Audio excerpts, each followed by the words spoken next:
नमस्कार, मी मंजुश्री ब्लॉगमध्ये पुन्हा एकदा तुम्हा सर्वांचं स्वागत आहे.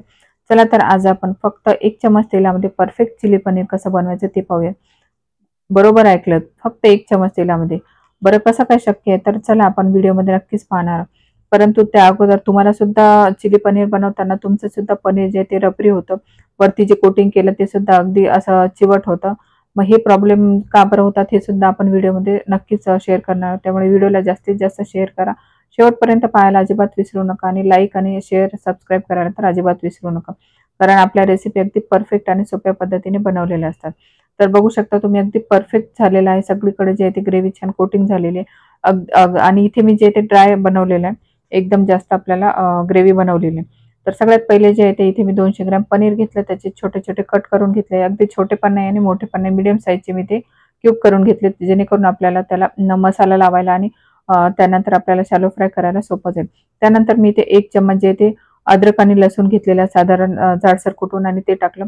त्यानंतर मी इथे टाकलेलं आहे 1 चम्मच जे आहे ते शेजवान चटणी टाकलेली आहे 1 चम्मच. त्यानंतर आपण अर्धा चम्मच जे आहे ते मिरेपूड टाकून घेणार आहोत. यामुळे जे आहे ते पनीरला सुद्धा खूप चव छान येते. अगदी पनीर नाही तर बऱ्याच वेळा काय होतं वरून कोटिंगला छान चव असते आणि खाली जे आहे ते मग पनीर फिक्कं लागतं. तर इथे तसा प्रॉब्लेम येणार नाही. त्यानंतर आपण 1 चम्मच येथे रेड चिली सॉस टाकला आहे आणि अगदी अर्धा चम्मच आपण सोया सॉस टाकला आहे. त्यामुळे अगदी पनीर सुद्धा आतमध्ये चवीला खूप मस्त लागणार. नक्की या पद्धतीने एकदा करून बघा. तुम्ही नेहमी याच पद्धतीने कराल एवढंही मस्त होतं. सगळं शेवटी मी यामध्ये टाकलेलं आहे थोडंसं मीठ चवीपुरतं. आता हे सगळं जे आहे ते पनीरला आपण व्यवस्थित कोट करून घेऊया. म्हणजे अगदी एकसारखं पनीरला हे सगळं लागणार आहे. आता हे सगळं व्यवस्थित पनीरला लावल्यानंतर आपल्याला यामध्ये त्याच्यावरती कोटिंग करायची. बऱ्याच वेळा काय होतं की जे आहे ते काही जण कॉर्नफ्लोअरची अशी पेस्ट करतात आणि ते यामध्ये टाकतात. त्यामुळे जे आहे ते जास्त आणि कमी प्रमाणात कधी लागलं जातं तर त्यामुळे सुद्धा जे आहे ते पनीर आपलं चिवट होतं, रबरी होतं. त्यामुळे आपण या पद्धतीने पनीरमध्ये जे आहे ते कॉर्नफ्लोअर टाकणार आहोत. तर सगळ्यात पहिले आपण 2 चम्मच टाकलं ते व्यवस्थित आपण सगळं पनीरला लावून घेतलं.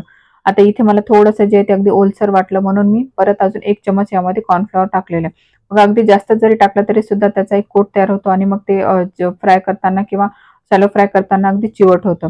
त्यामुळे जास्त पण नाही आणि कमी पण नाही. तिथे जवळपास आपण 4 चमच कॉर्नफ्लॉवर वापरलेले आणि अगदी ते परफेक्ट झालेले. हाताला आपल्याला लक्षातच येते की वेगवेगळं पनीर असं सेपरेट होतं. त्यावरून लक्षात येतं की एवढं परफेक्ट आहे. तर बघा इथे मी फक्त 1 पळी तेल टाकलेलं आहे आणि आता हे थोडंसं छान गरम झालं की त्यावर जे आहे ते आपण जे कोटिंग करून ठेवलेले आहे सगळे पनीरचे तुकडे हे यावर आता शॅलो फ्राय करून घेऊया. तर शॅलो फ्राय करून सुद्धा हे अगदी परफेक्ट क्रिस्पी होतात आणि चवीला खूप मस्त लागतात. कारण बऱ्याच वेळा काय होते सारखं-सारखं तेलकट सुद्धा खाल्लं जात नाही. त्यामुळे या पद्धतीने नक्की करून बघा. तेल सुद्धा अगदी थोडंसंच लागणार आहे. आता एका साइडने जे आहे ते हे परफेक्ट झाले की आपण दुसऱ्या साइडने सुद्धा अगदी क्रिस्पी असेच याला जे आहे ते भाजून घेऊया. तर इथे एक 5 मिनिटामध्ये हे सगळं छान लगेच होऊन जातं. आता हे सगळे क्रिस्पी होईपर्यंत जे मी थोडंसं जे ते याला लागणार आहे आपल्याला कांदा, तर तो कांदा सुद्धा चिरून घेतलेला आहे आणि थोडंसं आपण जे ते शिमला मिरची सुद्धा व्यवस्थित कट करून घेतलेली आहे. जेणेकरून आपल्याला इकडे हे होईपर्यंत जे आहे ते त्या गोष्टीची सुद्धा तयारी होणार आहे. तर इथे बघू शकता मी या पद्धतीने कांदा सुद्धा असा कट करून घेतला आणि शिमला मिरची सुद्धा अशी मोठे-मोठे काप करून घेतलेले. तर इथे जे आहे ते तुमच्याकडे जर लाल शिमला मिरची असेल तर नक्की वापरा. त्यानंतर आपण थोडंसं अद्रक आणि लसूण किसून घेतलं. 1 हिरवी मिरची घेतलेली आहे. ती सुद्धा आपल्याला लागणार आहे. आता चायनीजमध्ये जे आहे की याची चव खूप मस्त लागते. त्यामुळे या गोष्टी आवर्जून घ्या. लाल शिमला मिरची आणि पिवळी शिमला मिरची घेतली तर छान अजून कलरफुल सुद्धा होतं. तर इथे पाहू शकता अगदी परफेक्ट क्रिस्पी आपलं जे आहे ते पनीर झालेलं आहे आणि एवढं तेल सुद्धा उरलेलं आहे बघा काढून घेतल्यानंतर. आता त्याच तेलामध्ये जे आहे ते मी आपलं अद्रक आणि लसूण आहे ते जे आहे ते किसून घेतलं ते यामध्ये टाकून घेते आणि व्यवस्थित याला असं फ्राय करून घेते. आता इथे जो आहे तो गॅस आपल्याला मीडियम ठेवायचा आहे. ज्यावेळेस आपण पनीर शॅलो फ्राय करतो त्यावेळेस थोडासा आपल्याला गॅस स्लो करायचा, थोडासा मध्ये करायचा. त्यामुळे आपल्याला कोटिंग सुद्धा छान क्रिस्पी होते आणि आतून सुद्धा पनीर चिवट होणार नाही. आता इथे अद्रक आणि लसूण छान भाजल्यानंतर थोडंसं मी हिरवी मिरची टाकलेली आहे आणि हिरवी मिरची थोडीशी परतून घेतली की त्यामध्ये मी टाकलेला आहे कांदा आणि आपण जी शिमला मिरची चिरून घेतली ती सुद्धा यामध्ये टाकून घेऊया. आता हे दोन्ही सुद्धा आपल्याला जे ते सुरुवातीला थोडंसं हाय फ्लेमवर आपल्याला परतून घ्यायचं. म्हणजे काय होईल की त्याचा कच्चेपणा निघून जाईल आणि त्याचा जो आहे ते क्रंचीनेस जो आहे तो तसाच राहणार आहे. त्यामुळे ती एक काळजी घ्यायची. आता थोडंसं मीडियम गॅसवर आपण थोडं हलकं होऊ देऊ त्याला आणि तोपर्यंत मी इथे जे आहे ती कॉर्नफ्लोअरची पेस्ट करून घेणार आहे. ज्यामुळे जे आहे ते आपल्या याला ग्रेव्ही बनवायला घट्ट व्हायला मदत होईल. तर इथे मी जवळपास 2 चमच कॉर्नफ्लोअर घेतला आणि त्यामध्ये आता पाणी टाकून घेते. अगदी जास्त पातळसर पण नाही करायचं, पण पाण्याचं प्रमाण थोडंसं ठेवायचं, कारण आपण जेव्हा हे कढईत टाकतो त्यानंतर ते लगेच असं घट्ट व्हायला चालू होऊन जातं.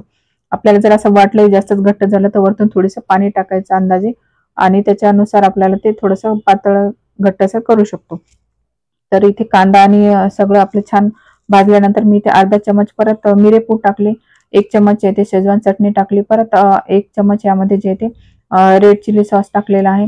त्यानंतर आपण अर्धा चमच इथे सोया सॉस सुद्धा टाकून घेतलेला आहे, आणि थोडंसं आपण टोमॅटो केचप टाकून घेतलेलं आहे, म्हणजे आंबट गोड चव अगदी परफेक्ट रेडी होणार आहे.